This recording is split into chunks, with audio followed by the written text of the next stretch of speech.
Сәлем достар, менің каналыма қош келдіңіздер. Сіздермен Назым, тіркеліп лайк басып кетіңіздер. Бүгін сіздермен өте биік, дәмді, жұмсақ болып шығатын алмалы бәліштің рецептісімен бөлісетін боламын. Ең алдымен 4 жұмыртқамызды ыдысымызға жарып аламыз. Жарып алған жұмыртқамыздың үстіне шекерімізді салып, миксермен жақсылап араластырып аламыз. Жұмыртқалы массамыз 2 есе ұлғайғанша миксерлейміз.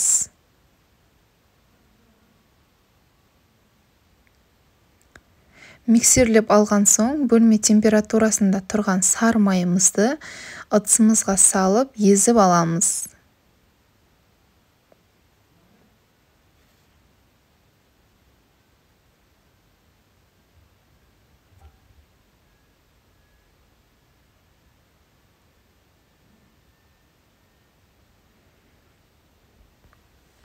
Миксерлеп алған соң, қопсытқышымыз бен ұнымызды бірге саламыз.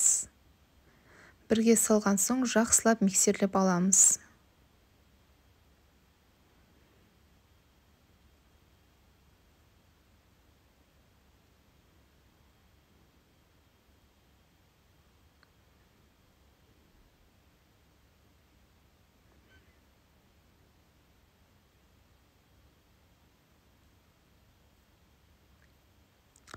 Барлығын толық араластырып алғаннан кейін, мен турап қойған алманы қостым.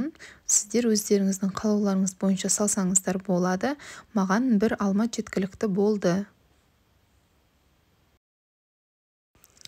Массамыз дайын болды. Дайын болған массамызды формаға құямыз.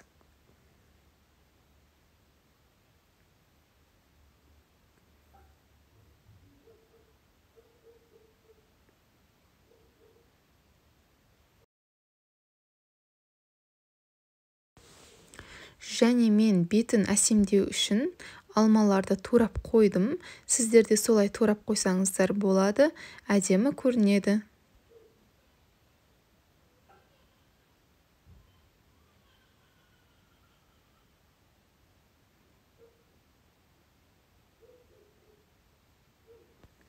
Дайын болған тестамызды пешке 30-40 минутқа салып пісіріп аласыздар.